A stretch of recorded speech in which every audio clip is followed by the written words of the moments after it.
So, may I tell you about a show that I've just been watching and rewatching again and again and again because it's just so well written? It is called Human, kind of. And it is about a teenage girl who finds out that her dad was an alien, so she has all of his crazy powers.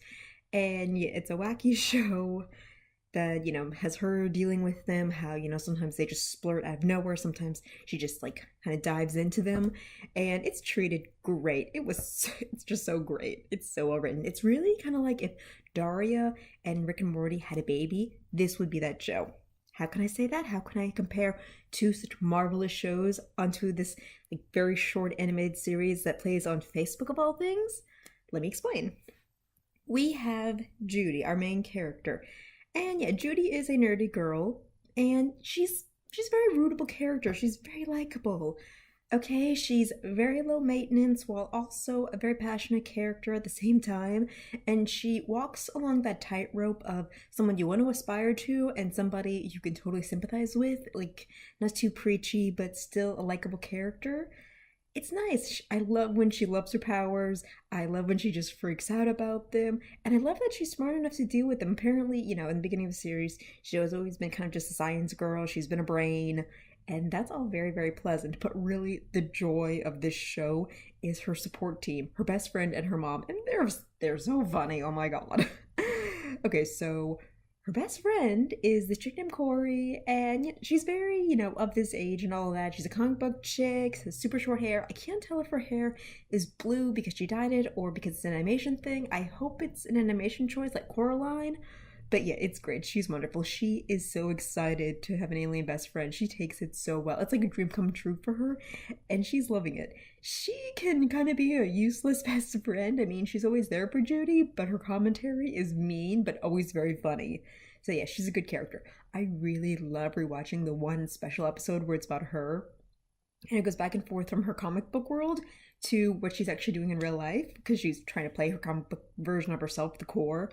And it's so awkward and pathetic, but it's so funny because it's like, damn, this chick has ego and she doesn't care what anyone else thinks because, oh my god.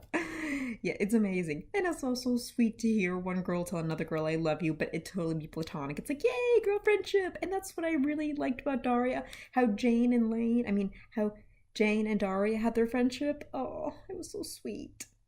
And the other wonderful character is her mom, Iris, who is, kind of batty, kind of on cloud nine and all that. I think she might be an alcoholic, but she is so adorable, all right? She's spacey, okay? She had a one night stand with an alien, and, she just always finds the bright spot in everything. But, there are hints that, she was scared of her daughter as her daughter was growing up, but she just loves her so much. And it's so sweet to see a supportive mom, okay? One that's honest and roots for her and always says nice things. It's so sweet. Ugh. Like, I love these two characters together, even if they don't always like each other. I really love how they're like, hey, when she was growing up, I called her priest, alright? I thought she was the Antichrist. But you know what? She's my Antichrist. Hey, our Antichrist. Like, it has such funny dialogue. It's so great. And that's what reminds me of Rick and Morty, honestly. That in the show is not afraid to be nasty, okay? It's not afraid to it. And oh my god, the very first episode is about a period monster. And if you're a cis girl who's ever had a period, you can agree that's exactly what feels like, a horrible, disgusting creature that just goes around and tries to eat people. I think that was the most beautiful illustration of how aggravating a period is. And that is just one example of why I love this show. God, usually I don't like the first episodes of things because I think they're slow and all that, but no, this one, just right at the gate, was super fast, super smart, and was not afraid to be nasty. And I love how Judy figured it out because she actually knew, like, her period monster was a clot and blood thinners would help. Yay, that's amazing! Okay, yay, we can root for this chick. Let's see, other characters in the show? Let's see, there's Mr. Russo, the sad public school teacher who is very open about how miserable and how much he hates his job, and if he went to public school, yeah, that is basically it. Oh god, but he's gonna be a pretty good stepdad. He's dating Judy's mom, and yeah, he's a pretty sweet guy, and he's there to support Judy when her dad's not around, which is all the time. And yeah, he's just, yeah, I love how pathetic he is. I love how he and Corey, like, just always go back and forth, and Yeah, it's just nice that somebody's there for Judy and her weird moments. It's really nice. Let's see, speaking of Judy's dad, well, technically, he's only appeared in like 2 episodes. I mean, he's been mentioned many times, but he's only in 2 episodes, and you kind of get the hint that this guy was a snob, okay? He's a shapeshifter, he can be as handsome as he wants, but he really looks down on Judy's planet, and I mean, I think he cares about his daughter, but he's got this horrible habit of making promises and not really fully, like, coming off with them. And yeah, that really goes back to that old phrase that I never thought was possible, where you write what you know.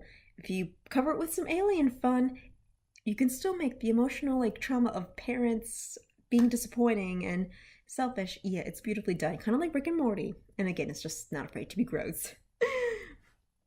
Let's see, there are some other high school kids, but they're not as important. They're pretty much stereotypes, except for there was this one episode where we got to see like Judy could read the mind of her pink-haired bully, and you find out that like her parents are really mean to her. Her parents don't support her when she tries to do smart stuff or individual stuff. They always just gnaw on her being pretty and thin, and it's sad and yeah, totally understandable, all right? God, I remember in high school feeling so sad for my friends who could never finish like a whole chocolate bar because their mom said, no, don't do that. And in college, that still happened. Okay, people, still, your moms, we get in your case. It's sad, and moms do exist like that. My mom didn't. She totally loved when I ate, almost to a really weird point. But anyway, Humankind of is a fantastic show. There are new episodes, about 3 every Sunday for the last month, and I love all of them. I love it so much. I love the continuity. I love how they're giving very kind tropes to classic science fiction of today. I think it's wonderful. I think it's a great shout out and a beautiful brainchild. It's wonderful, and I highly recommend it. Oh, God.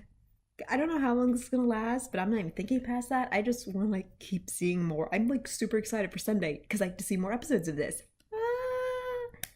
So yeah, go look it up, okay? If you like women who take care of themselves without being too much of a you can do it girl, then it's a fun show. If you just really love sci-fi nonsense, like from X-Files or Rick and Morty and stuff like that, then go see this show, okay? If you just want to support like animators or really pulling through on a modest budget, honestly, the animation is like very minimalistic, like Daria's was, but you don't mind that because the dialogue is so good and they really play around with what they can use. It's wonderful. It's so good. I really recommend it.